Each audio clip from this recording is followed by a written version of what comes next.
రానే లేదు. మేము భయపడ్డాం. చిన్న పిల్లలు 2 పిల్లలు వాళ్ళకు ఉన్నారు. వాళ్ళ పిల్లలకి ఏమైనా అవుద్దేమోనని, వాళ్ళకి ఏమైనా అవుతుందని భయపడిపోయాం. కానీ దేవుడు అవమానపరిచేవాడు కాదు. ఆమేన్. సిగ్గుపరిచేవాడు కాదు. కంటికి రెప్పలా మమ్మల్ని కాచి కాపాడే దేవుడు. మాకు వచ్చింది కానీ మాతో కలిసిన మా 2 పిల్లలకి రాలేదు. దేవుని స్తోత్రం. కనుక శిక్షించేవాడు ఆయనే, తప్పించేవాడు ఆయనే. కాబట్టి దేవుడు గొప్పవాడు. మరి చెల్లి పక్షంగా ఎంతో దేవుడు మేలు చేశాడు. మరి ఆ బిడ్డ బలహీనత నుంచి దేవుడు కాపాడి దేవుడికి మహిమ కలుగును గాక. ఓకే, దేవుని వాక్యాన్ని మనం జాగ్రత్తగా పరిశీలన చేద్దాం. చూడండి, ఇక్కడ మనం ఆరాధనలో చదువుకున్న వాక్యాన్ని మనం కొంచెం ముందుకు వెళదాం. ఆరాధన వాక్యాన్ని మనం జ్ఞాపకం చేసుకుందాం. నేను ఫోన్ చేసే వరకు మా రాజేష్ కదలలేదు. పొద్దున్న నేను ఫోన్ చేయకపోతే బస్సు ఎక్కి కారుకి వేసుకెళ్ళిపోతే ఇప్పుడు చాలా దూరం అయిపోదు. ఇక్కడ కూడా రాలేదు. నువ్వు ఫోన్ చేస్తే కానీ నీకు నేను ఫోన్ చేసి ఇసుకెక్కిస్తే అప్పుడు బయలుదేరి వచ్చాను. ఉపయోగం ఏంటి? ఉపయోగం చెప్పాను. నేను ఏం చెప్పాను? మధ్యాహ్నం 1 గంటకి వెళ్ళి కానీ అని చెప్పాను. అప్పుడు ఏం చేయాలి? నువ్వు 10 గంటలకు అలా వచ్చేయాలి. ఆలోచించండి. పై పనులు మనం ఎంత విలువిస్తున్నాం, కానీ ప్రభు సన్నిధికి అవడానికి విలువ తక్కువ ఇస్తున్నాం. అది గుర్తుంచుకోవాలి. నేను ఫోన్ చేస్తే కానీ మా అరుణ్ కుమార్ రానేలేదు.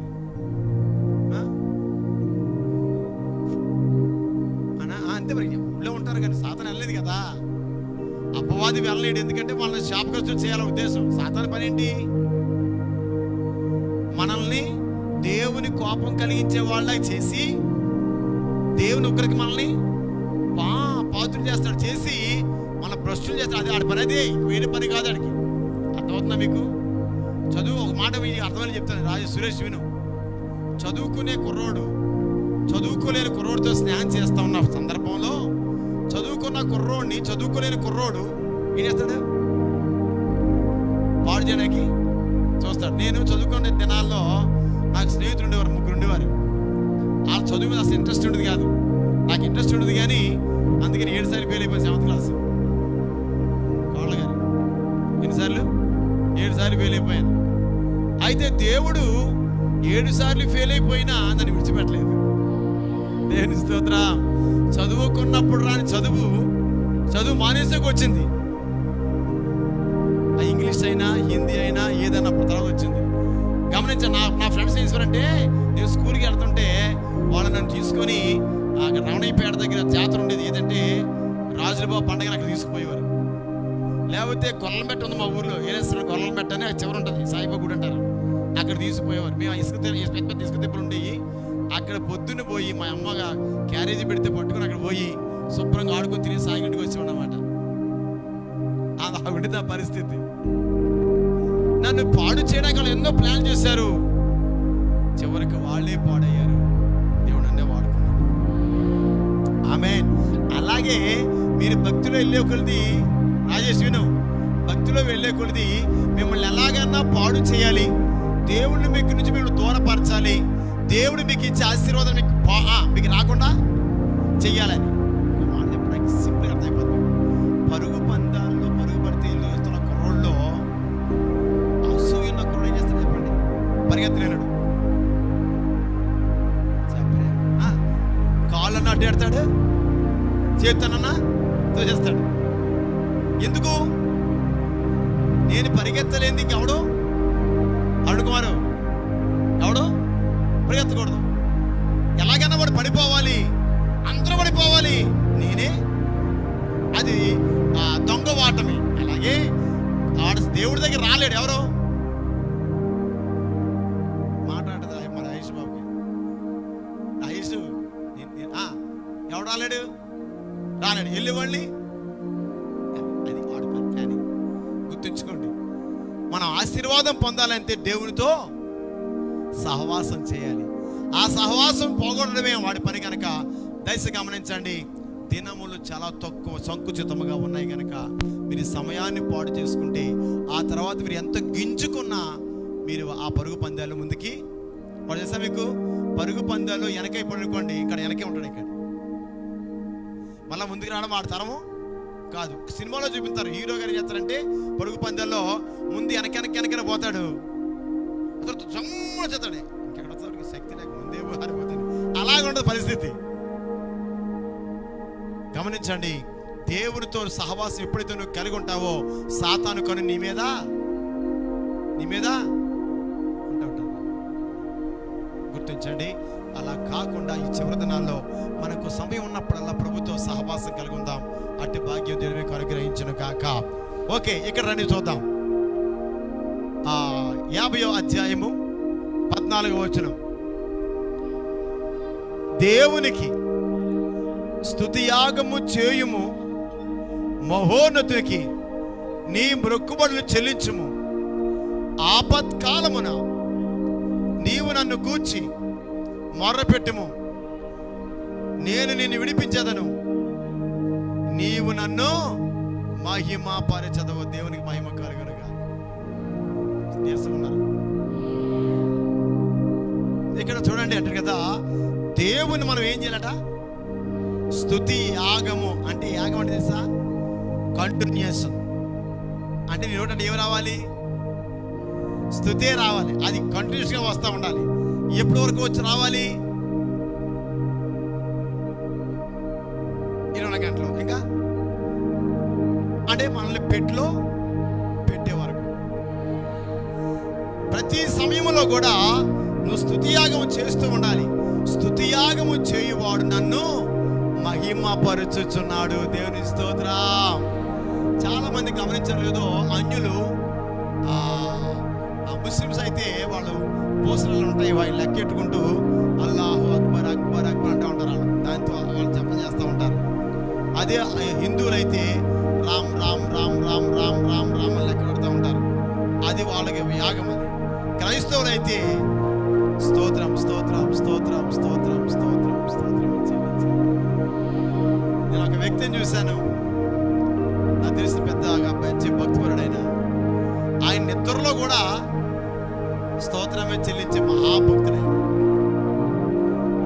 ఈ పక్క నుంచి ఆ పక్కకి జరిగినా స్తోత్రమే, ఇలా జరిగినా స్తోత్రమే, కళ్ళు మూసినప్పుడు స్తోత్రమే, ఎప్పుడు మెలకు వస్తేప్పుడు ఇలా చేసి దేవుని నామాన్ని మహింపరిచి ఆయుష్కాలం అంతా భూమి ప్రతి గొప్ప దైవజనుడు ఆయన. హల్లెలూయా. ఇక్కడ స్తుతిలోనే ఉంది ఆయుష్, స్తుతిలోనే ఉంది ఆయుష్. చూడండి ఇక్కడ,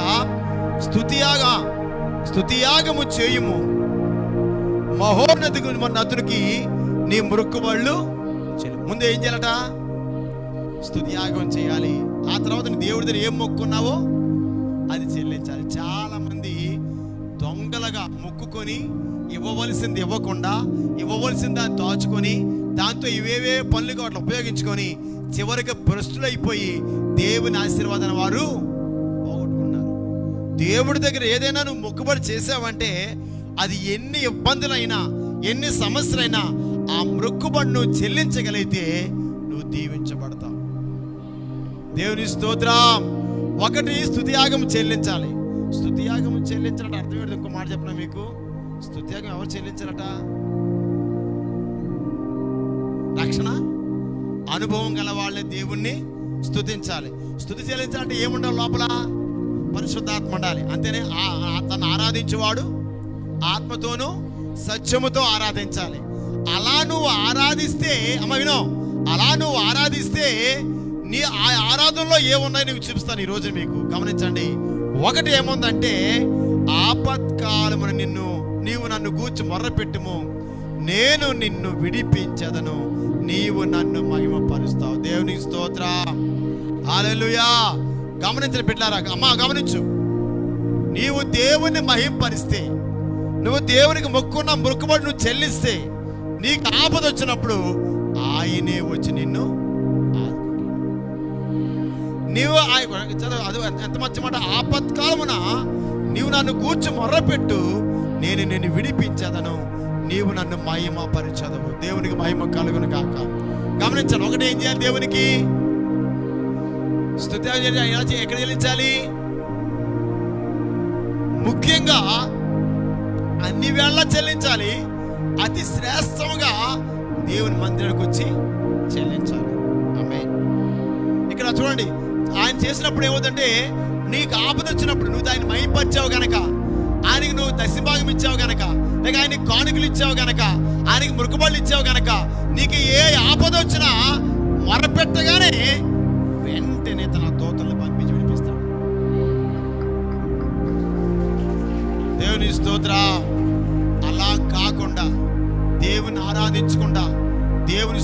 చేయకుండా, దేవుని మహింపరచకుండా, ఆయనకి ఇవ్వాల్సింది ఇవ్వకుండా నీ జీవితాన్ని మరుగుపరుచుకుంటే నీవు దేవుడితో సావాసం కోల్పోయిన వారితో. ఆమేన్, ఆమేన్. ఇక్కడ చూడండి 91 దావీదు కీర్తన 91:15. 91:15 చూడండి. అతడు నాకు మొరపెట్టగా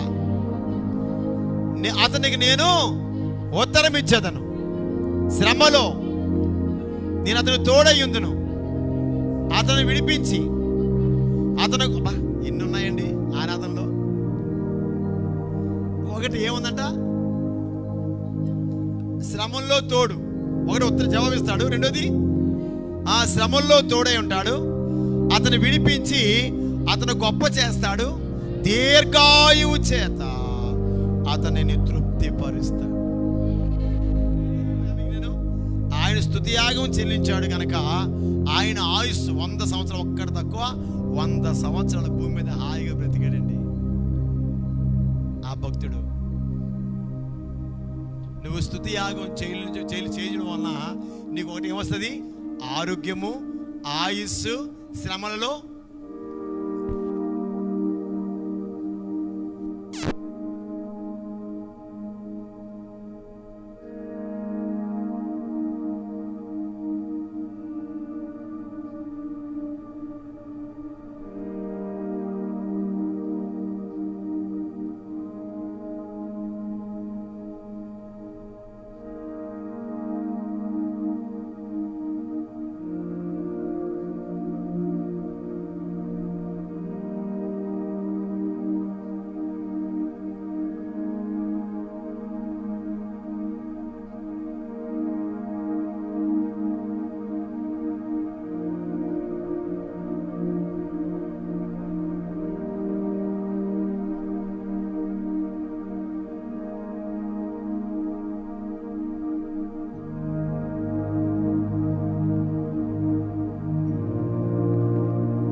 ఇప్పటిదాకా బాగుంది. ఎప్పటివరకు మధ్యాహ్నం వరకు బాగా ఉందండి. ఏ ప్రాబ్లం లేదనుకున్నాను. ఆవేశం వచ్చింది. తమరి 8 గంటలు సేపు ఆవేశంతో బాధపడి సరైన వైద్యం దొరకలేదు. వెంటనే చనిపోయింది. భక్తిగత కూడా అంతే. పైకి భక్తిగా కనబడతాం కానీ చస్తాం. రేపు చచ్చిపోతాం అంతే. ఏంటంటే నీకు పైకి భక్తిగా నటిస్తాం. నాకు తెలబట్టలు వేసుకొని బైబిల్ పట్టుకొని సూత్రం తిరిగేచ్చు. కానీ కష్టకాలం రాగానే నీకున్న మోసకరం బట్టి నిన్ను కాపాడా. నీ మోసకరం బట్టి నిన్ను కాపాడు. ఎవరు మోసం చేస్తావు నువ్వు? మనుషులా దేవుడా? జాగ్రత్త. నీ భక్తి పరిపూర్ణమో కాదో, నీ భక్తిని నక్షత్రం కదా లేదో నీకు నువ్వే పరీక్షించుకో. ఆమె దేవుని స్తోత్రం. నీ భక్తిని నువ్వు ఏం చేయాలా? పరీక్షించుకోవాలి. అందుకే బైబిల్ ఆ యువకంలో ఏంటంటే నీ భక్తి నిన్ను స్తోత్రం. నువ్వు భక్తి పడువు అయితే నీకు ఎన్ని కష్టాలు వచ్చినా ఎన్ని బాధలు వచ్చినా పర్వాలేదు, నా భక్తి నన్ను కాపాడుతుందనే స్థితిలో ఉండాలంటూ. ఇప్పుడు అబ్బాయి విను, స్కూల్లో కాలేజీలో మేరాబి స్కూల్లో లేచి మొగడుచుకో, లేక మొగడుచుకో. నీకు అడ్డి పని చూస్తావు నీ ఫ్రెండ్ అది, ఆవిడ బాగానే ఉంది. ఇప్పుడు నువ్వు మూగుతున్నప్పుడు పైకి లేవు. అందుకే నేను చేస్తానంటే నిద్రపోయి ఉండే లేమని చెప్తాను. కారణం అదే. వాళ్ళు బాగుంటుంది. తర్వాత అని అనుకో అంటారు, పోద్ది పక్కన అనుకుంటుంది. దేవైతే తమల పాపం కూడా ఎత్తుంటాయి. పోయి గాలి ఉంది కదా, గాలి అయినా కొంతసేపు తప్పదు మరి. నా దేవుడితో మహింపరచాలి. ఆమేన్. దేవుని స్తోత్రం. ఏం చెప్పాను మీకు అమ్మా? కాలేజీలో నువ్వు జ్ఞాపకం వీళ్ళందరికీ పంపాడు. కాలేజీలో పిల్లలకి మాస్టర్ వచ్చి హై స్కూల్లో కానీ మీకు శుభవార్త అంటాడు. అందరూ అలా చదువుతుంటారు. వచ్చే నెల 6ని ఎగ్జామ్ అంటాడు. అప్పుడు ఎవరికి హ్యాపీ? చదివినోడికి హ్యాపీ, చదివినోడికి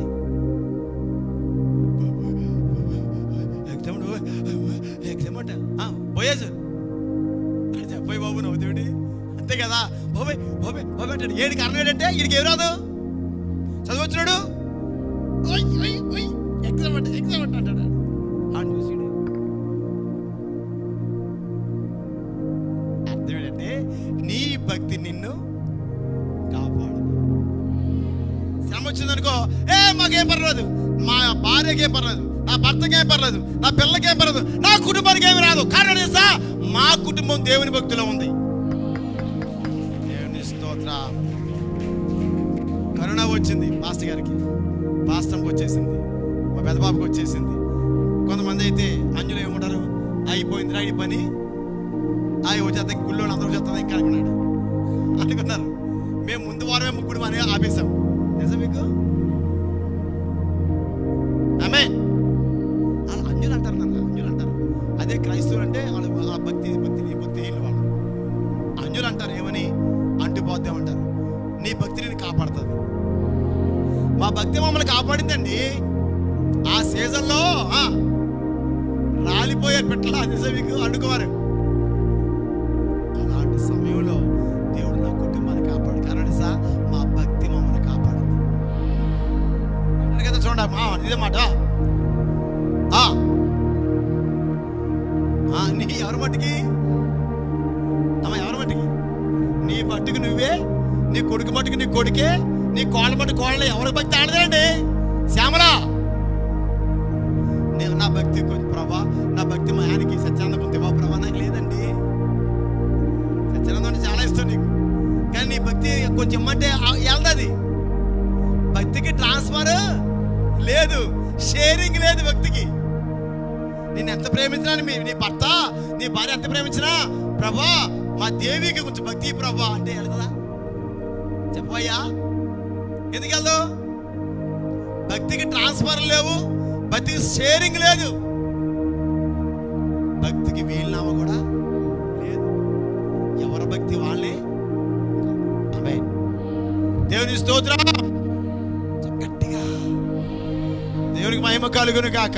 చూడండి, భక్తిహీనులతో దేవుడు ఇట్లా సెలవిస్తున్నాడు, నా కట్టడలు వివరించుటకు నీకేమి పని.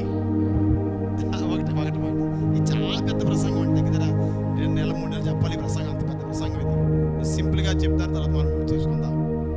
భక్తిహీనులతో దేవుడు ఇలాగా మాట్లాడుతున్నాడు. ఏమనంట?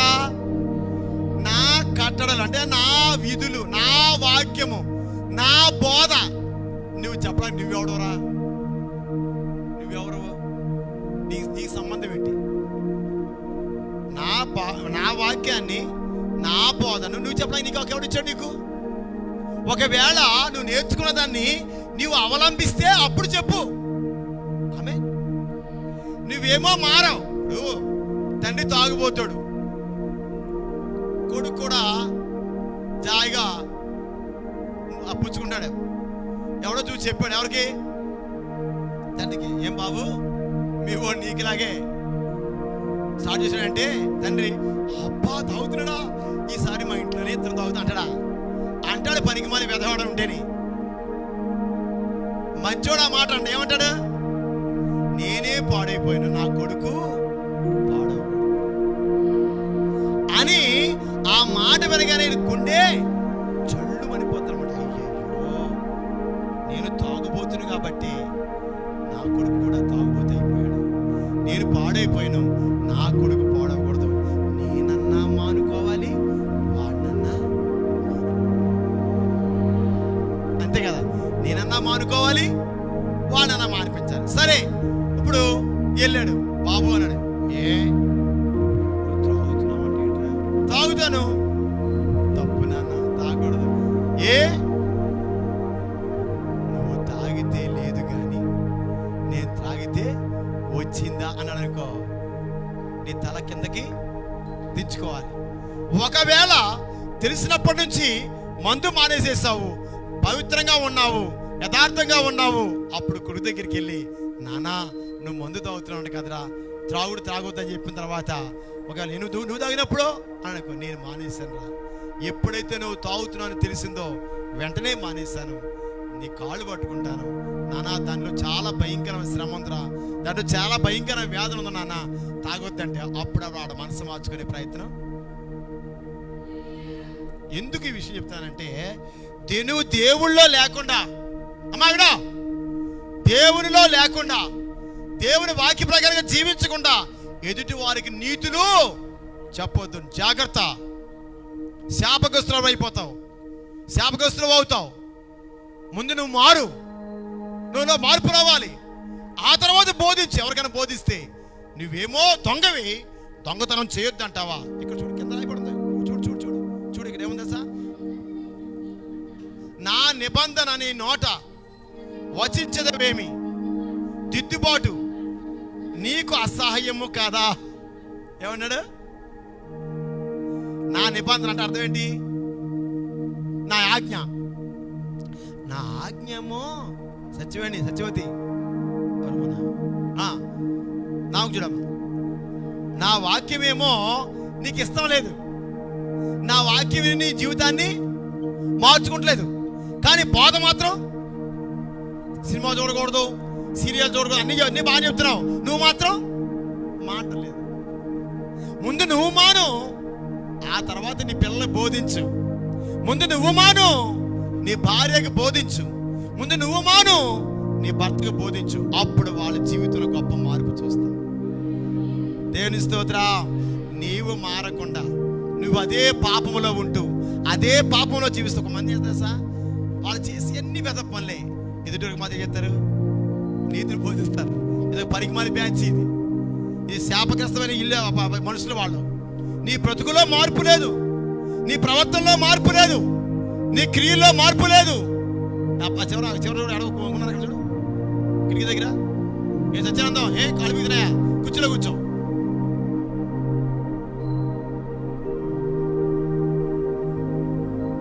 నీ బ్రతుకులో మార్పు లేకుండా, నీ క్రియల్లో మార్పు లేకుండా, నీ ప్రవర్తనలో మార్పు లేకుండా, నువ్వు వాక్యసరంగా జీవించకుండా ఎవరు చెప్తావు?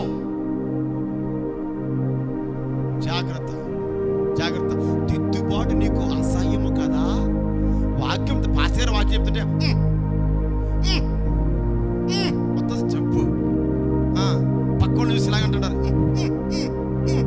మా ఇంట్లో కుక్క ఉందా జబ్బు చేస్తా. నీలో మార్పు రావాలయ్యా.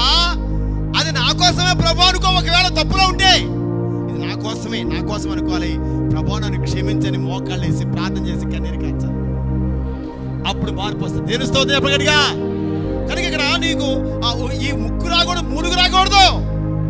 ఆ మూలుగు ఏదో ప్రార్థన రావాలి. మూలుగు ప్రభు, అవును తండ్రి, ఇంకా నేను పాపంలో జీవిస్తున్నాను, నా కొడుకు ఏం చెప్తాను, నేను పాపంలో జీవిస్తున్నాను, నా భర్తకి ఏం చెప్తాను, నేను పాపంలో జీవిస్తున్నాను, నా భార్యకి ఏం చెప్తాను, మేము పాపంలో ఉన్నాము, మా పిల్లలకి ఏం చెప్తాము అని నిన్ను సరి చేసుకొని నీ బ్రతుకు మార్చుకొని నీ పిల్లలకు బోధిస్తే అప్పుడు నీ పిల్లలు నీ మాట వింటారు, భయపడతారు, సిగ్గుపడతారు, జీవితాన్ని మార్చుకుంటారు.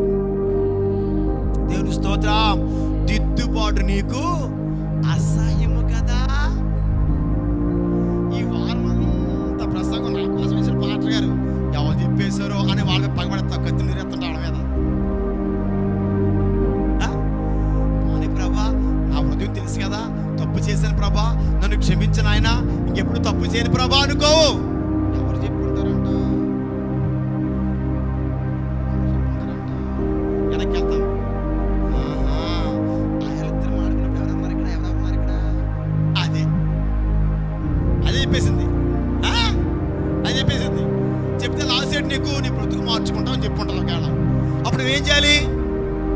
బ్రతుకు మార్చుకో. దేవస్థానం చెప్పగట్టుగా నేను పాడతాం కదా, మార్పు చెందవా నీవు, మార్పు చెందవా, నీ బ్రతుకు మార్చుకోవా, నీ బ్రతుకును మార్చుకోవా, మార్పు చెందవా నీవు, మార్పు చెందవా, నీ బ్రతుకును మార్చుకోవా. ఇన్నాళ్ళు నీవు చేసిన క్రియలన్నిటికీ తీర్పుంది పైలోకంలో.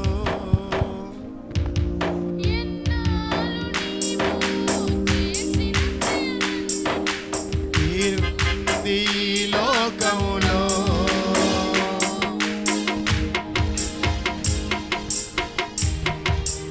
దేవుని స్తోత్రం.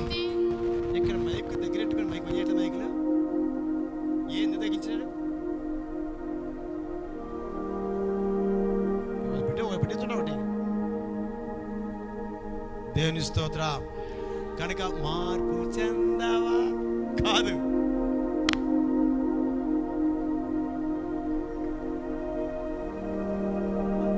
నువ్వు మార్పు చెందు. చిన్నప్పుడు నాన్నని వాడు అమ్మ విను విను విను, ఇది ఒక మాట జాగ్రత్తగా నాకు గుర్తుంది. ఏరమణి పడిది కానీ అమ్మ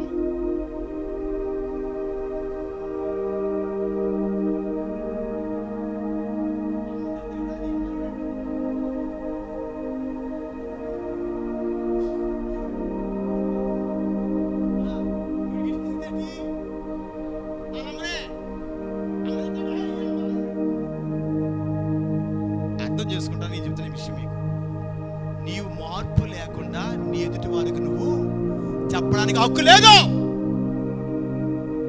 హక్కు లేదు నీకు. నువ్వు వాక్య ప్రకారంగా జీవించు, అప్పుడు బోధించు, ఈ వాక్యము వారి జీవితాన్ని మార్చేస్తుంది. నేను స్తోత్రం జరుగుతుంది, అప్పుడు మారుస్తుంది.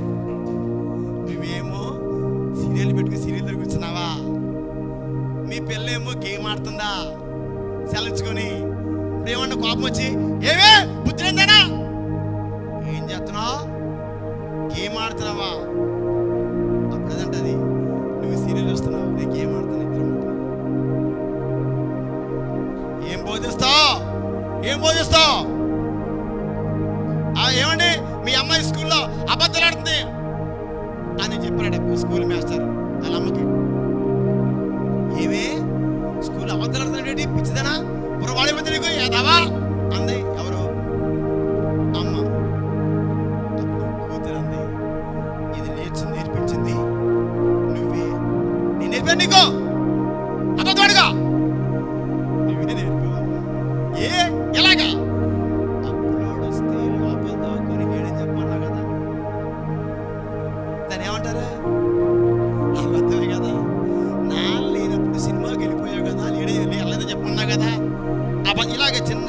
అబద్ధాలన్నీ పోగొడితే లాస్ట్కి కూతురు కూడా ఏమైంది?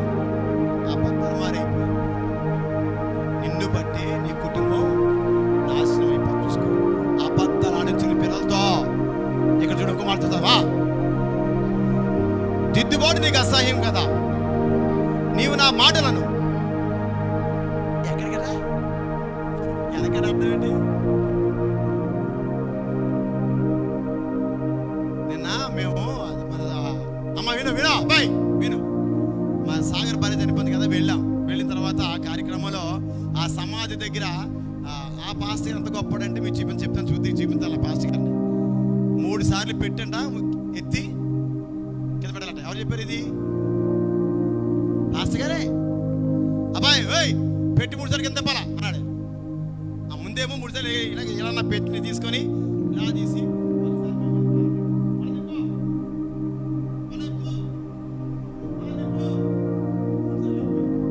ఆ తర్వాత వెళ్తా ఉండే దారిలో అబ్బాయి మధ్యలో 3 సార్లు తెంపాలన్నాడు.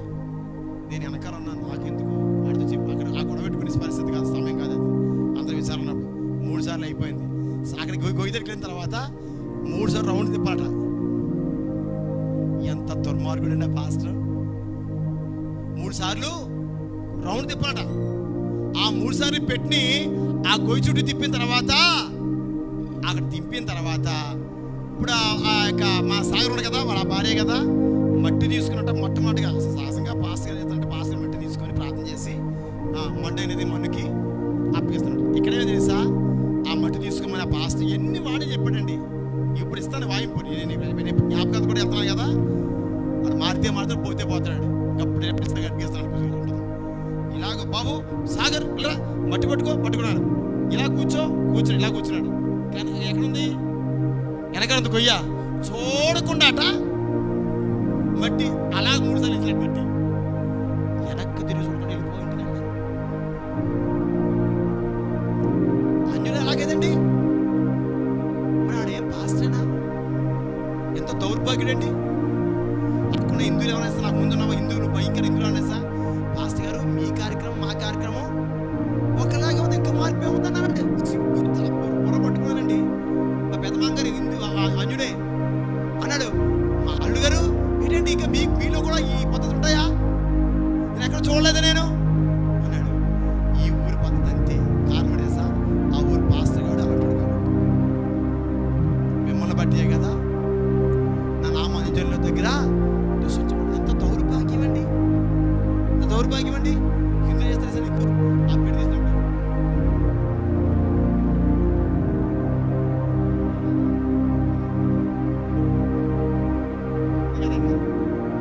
ఎందుకు ఈ మాట చెప్పానంటే, నా మాటలు నువ్వు వెనక్కి తోసివేస్తాను.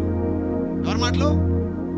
ఇక్కడ బాగానే ఉన్నాయి కదా, నేను చెప్తుంటాని అబ్బో ఇలా పాస్టర్ గారు బాగా చెప్పాను, కొందరకుంటే నా కోసమే చెప్పారని, కొందరకుంటే బాబో ఇలా చెప్తే ఇలాగ గుడికి ఇంకా రాగలుగుతాను, కొందరకుంటే అనుకోవచ్చు, రకరకాల మనసులో ఉంటాయి. కానీ ఈ మాటలు ఎక్కడ పడకుండా ఎక్కడ పడితే నీ బ్రతుకు అలాగే ఉంటుంది. ఇంకోటి చెప్పనా,